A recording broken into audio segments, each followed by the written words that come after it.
Hello, I just want to make a video real quick.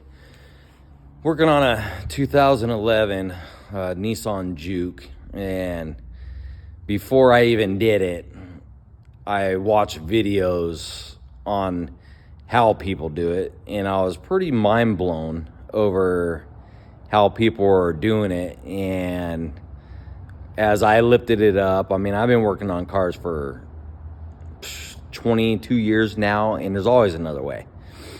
So that made me look into it, and I'm working on this one that needs a clutch, and everyone's talking about the bolt and how the bolt is so impossible to get to that you got to rip the whole front of it off.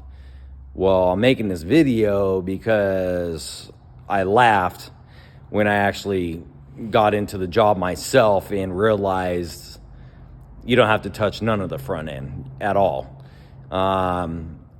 Here's the car that I'm working on.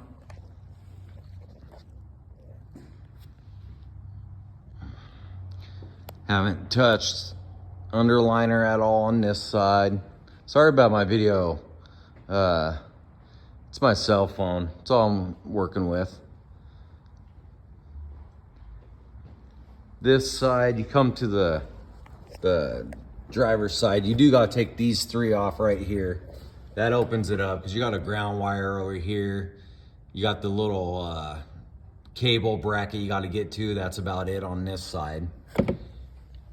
And then when you, here, let me go up a little bit.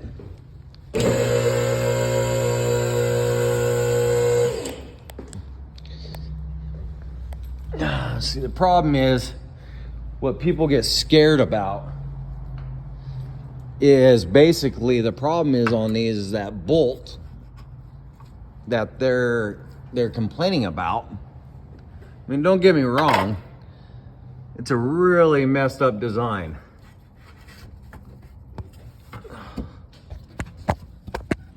The bolt right there, as you can see, that's the starter bolt. That's to show you how close it is from there to there. Yeah, you can't get a long wrench on there. Impossible. I've tried 5 different things.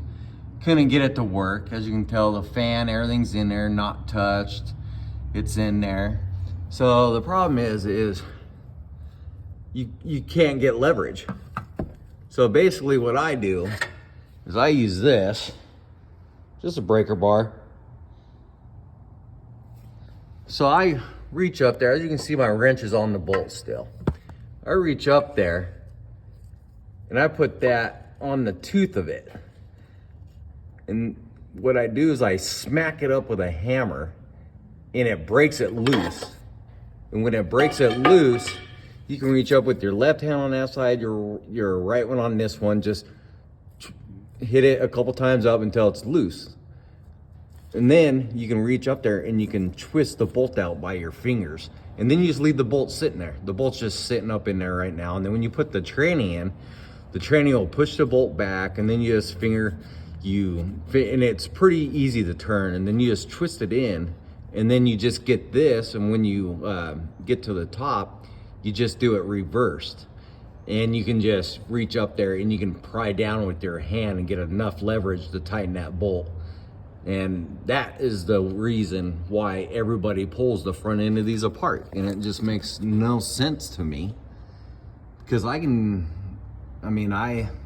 did this, I had this out in about 45 minutes, me and my worker. And yeah, and then up top, you don't have to touch any of the ECU stuff, any of the wiring, nothing. The mount, the aluminum mount can stay there. Don't gotta touch it. You just take the air box out. The hardest thing is sometimes the axle seizes in there, but that is barely. And yeah, you can literally do a clutch in these in like 2.5 hours. So I hope this saves a lot of people some time and headache, because I sat there and I just laughed because that's just so much more work that you don't have to do. And yeah, hopefully this saves you guys, and thank you.